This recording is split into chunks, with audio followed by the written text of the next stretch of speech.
Thank you, Mr. Chairman. The Democrats talk about climate crisis. My guess is most Americans are more concerned right now about the inflation crisis.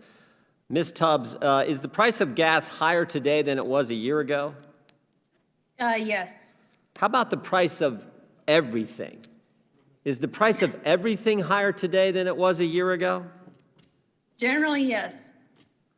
And when you shut down a pipeline, is that probably one of the factors that contributed to the higher cost of gas today? It's hard for me to make a connection from A to B, but it certainly doesn't help. The way to decrease prices is to increase supply, and pipelines are an incredibly important part of it. Is the overall cost of energy higher today than it was a little over a year ago? Yes, significantly. And when the price of energy goes up, that drives the cost of everything else, because you got to ship it, you got to make it. It takes energy to make things. It takes energy to transport things. It takes energy to ship things. So when the price of energy goes up, it contributes greatly to the price of everything else increasing. Is that accurate? Yes, that's correct. I think you could call energy the master resource because of its impact throughout the economy. So it sort of begs the obvious question, would it help if the United States produced more oil and gas and more energy here? Would that be helpful? Absolutely. I think, yes, that's basic economics. To solve for high prices and high demand, you increase supply. So basic economics would help with the fundamental fact we're dealing with today, which is we have a 40-year high inflation. It would help if we would increase oil and gas production here, right?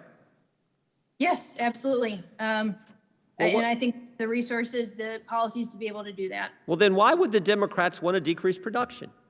I mean, we had a hearing in this very room. Well, you're not in this room, you're virtual, but we're in the room.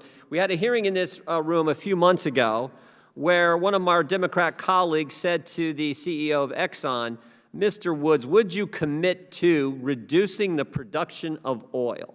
Is that going to help with the 40-year high inflation rate and the price of gas and the price of energy, Ms. Tubbs? No, and I don't want to guess at people's intentions. I think we all strive for the well-being of our country, but I think there's a disconnect between aspirations and reality in some cases. Well, you don't have to, question anyone's intentions. His intentions were clear because he said to the CEO of Chevron, he said, are you embarrassed as an American company that your production's going up? I mean, to me, that's one of the craziest questions I've ever heard. You ask the CEO of a company, are you embarrassed that you're making more of your product and selling more of your product? I thought that's what you're supposed to do. So I don't think it's questioning their intentions. Their intentions are clear. They want to destroy the oil and gas industry in this country, and they want to continue to drive up the cost of energy, drive up the cost of goods and services, and they must like this 40-year high inflation. Because I don't know is there any other conclusion that a rational person could reach, Ms. Tubbs?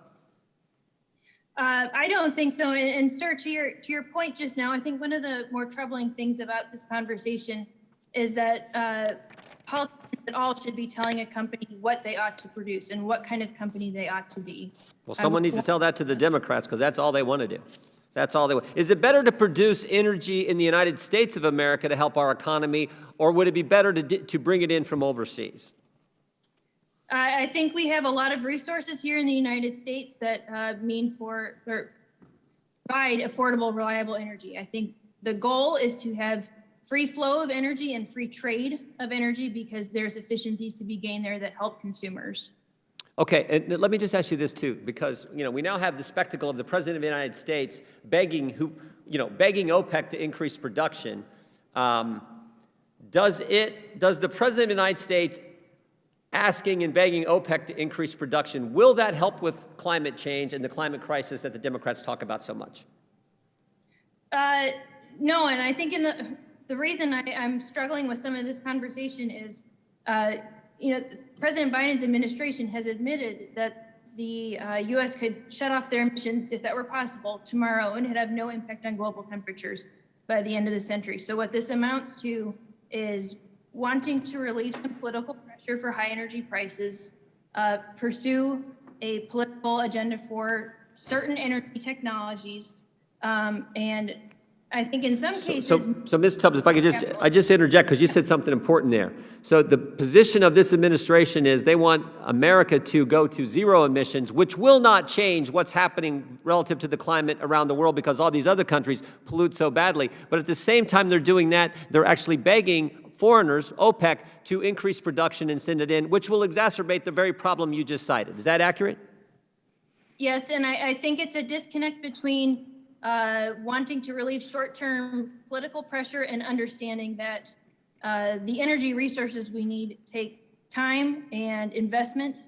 And so you can't solve these problems by looking for short-term fixes or easy ways out. You have to have an open market that allows people to invest in this country. Time